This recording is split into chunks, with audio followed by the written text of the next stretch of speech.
आपके वज़ीर-ए-आज़म जो दूसरी कंट्रीज़ में जाते थे और कैसे जाते थे, मैं वीडियो देख रहा हूँ।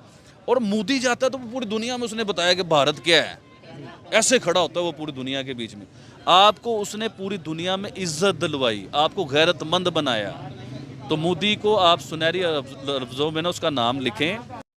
आपको अमेरिका फ्यूचर में उस तरह डील करेगा जिस तरह आपको इंडिया चाहेगा। This is written everywhere in Washington DC. वैसे हारून साहब 75 साल हो गए, हम किन कामों में फंसे हुए हैं? इंडिया को देखें कितना आगे जा रहा है। इन्हीं कामों में फंसे रहे होने की वजह से तो यही तो नतीजा वो। अच्छा, मोदी की क्वालिटी ये है एक कि जो तो इसके साथ दोस्ती करता है ना, मोदी उसके लिए अपनी जान भी दे देता है, मतलब उसे कहाँ से कहाँ ले जाता है।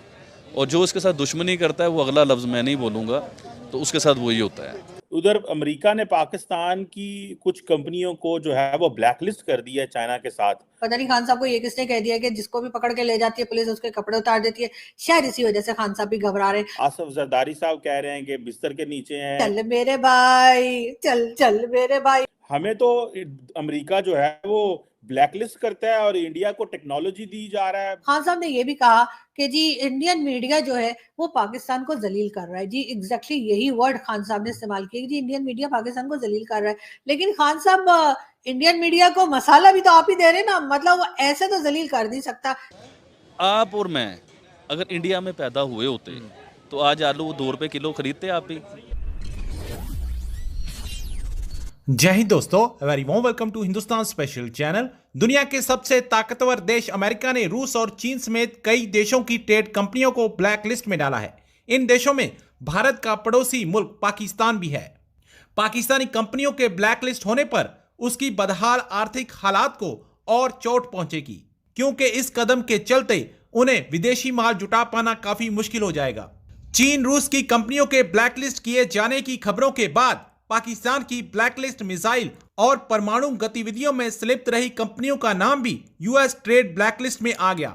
इसका खुलासा यूएस कॉमर्स डिपार्टमेंट के ताजा बयान में हुआ, जिसमें यह कहा गया कि चीन पाक की 14 कंपनियों को पाकिस्तान के मिसाइल प्रोग्राम के कंट्रीब्यूट करने और असुरक्षित परमाणु गतिविधियों में संलिप्त पाए जाने पर ब्लैकलिस्ट किया जा रहा है। अब पाकिस्तानी मीडिया ये चर्चा कर रहा है कि भारत में यूएस इन्वेस्ट कर रहा है और पाकिस्तानी कंपनियों को ब्लैकलिस्ट किया जा रहा है। दूसरी तरफ पाकिस्तानी मीडिया भारत के प्रधानमंत्री मोदी जी की तारीफ करता नहीं थक रहा। तार साहब, इंडिया के अंदर तो अभी हाल ही में G20 का एक बड़ा कामयाब इजलास हुआ, बल्कि G20 की मीटिंग थी। उधर अमेरिका ने पाकिस्तान की कुछ कंपनियों को जो है वो ब्लैकलिस्ट कर दिया है चाइना के साथ। टोटल तो उन्होंने और भी दुनिया की कंपनीज ब्लैकलिस्ट की हैं जो बैलिस्टिक मिसाइल प्रोग्राम के हवाले से हैं। उधर पाकिस्तान में जो इमरान खान साहब हैं उनको पुलिस पकड़ने गई, वो पकड़ा ही नहीं दे रहे। वो आसिफ जरदारी साहब कह रहे हैं कि बिस्तर के नीचे हैं, कोई उनको कुछ हुआ कह रहा है, कोई कुछ कह रहा है। तो अदालतें जो हैं वो इंतज़ार कर रही हैं। तो ये डॉलर जो है वो 300 के करीब पहुंच गया हुआ है। How do you see these unfolding things के हमें तो अमेरिका जो है वो ब्लैकलिस्ट करता है और इंडिया को टेक्नोलॉजी दी जा रहा है, पैसा भी दिया जा रहा है, सब कुछ दिया जा रहा है। How do you see this sir? Cheema साहब, आपको अमेरिका ने अब फ्यूचर में फ्यूचर में इंडिया के जरिए होके आपसे डील करना हो। आपको अमेरिका फ्यूचर में उस तरह डील करेगा जिस तरह आपको इंडिया चाहेगा। This is written everywhere in Washington DC. बल्कि इस वक्त मुझे कल शेयर की एक दोस्त मेरे ने कि यहां पे तकरीबन 30 से 35 जो फॉर्चून 500 कंपनीज जिनकी 100 बिलियन से ऊपर उनकी ट्रेडिंग है पर ईयर, उनके सीईओ भारतीय है। वर्ल्ड बैंक के अंदर अजय बंगा होगा तो वो आपको सपोर्ट करेगा? वो क्यों करेगा आपको? और उसके बाद आपको मैंने बताया था कि फेटफ का हेड है वो भी मिस्टर कुमार, वो भी भारतीय निजात है।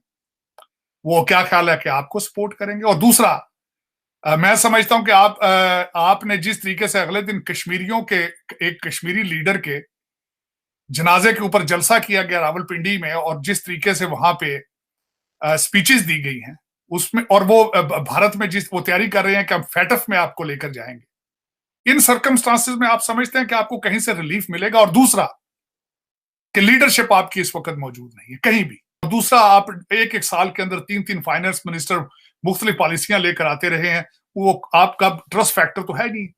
अब उसमें मैं बताना चाहूंगा कि एक तो मेरी हम्बल रिक्वेस्ट होगी पाकिस्तान के लोगों से कि अपना कंपैरिजन अब भारत के साथ करना छोड़।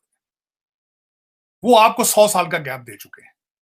आप बांग्लादेश के साथ भी कंपैरिजन ना किया करें, वो आपको एटलीस्ट 50 साल का गैप दे चुके हैं। हर एक बंदा आपको कहां से कहां ले गया, आपकी इंडिया को इज्जत दिलवाई पूरी दुनिया में। जो इंडियन, आप खुद देखो, इंडिया वालों को कह रहा हूँ, आपके वजीर आजम जो दूसरी कंट्रीज में जाते थे और कैसे जाते थे, मैं वीडियो देख रहा हूँ, और मोदी जाता है तो पूरी दुनिया में उसने बताया कि भारत क्या है, ऐसे खड़ा होता है वो पूरी दुनिया के बीच में। आपको उसने पूरी दुनिया में इज्जत दिलवाई, आपको गैरतमंद बनाया। तो मोदी को आप सुनहरी लफ्ज़ों में ना उसका नाम लिखें। गांधी के बाद मोदी का नाम होना चाहिए, उसकी तस्वीर के साथ मोदी की तस्वीर होनी चाहिए। अगर इंडिया वाले उसे इज्जत देंगे तो और इंडिया ऊपर जाएगा। और इन्होंने गांधी उसे मोदी को इज्जत ना दी, वो इनका भी पाकिस्तान की तरह पछताएंगे ये लोग। पूछे क्यों? देखिए मोदी, ये सारी बातें, मोदी की क्वालिटीज़ तो मैंने आपको बता दी। अब होता क्या, मोदी जिंदा है, अभी है, देखो बुजुर्ग हो चुका हुआ है, पता नहीं आज नहीं कल नहीं, सब ने जाना है, आपने भी जाना है, मैंने भी जाना है।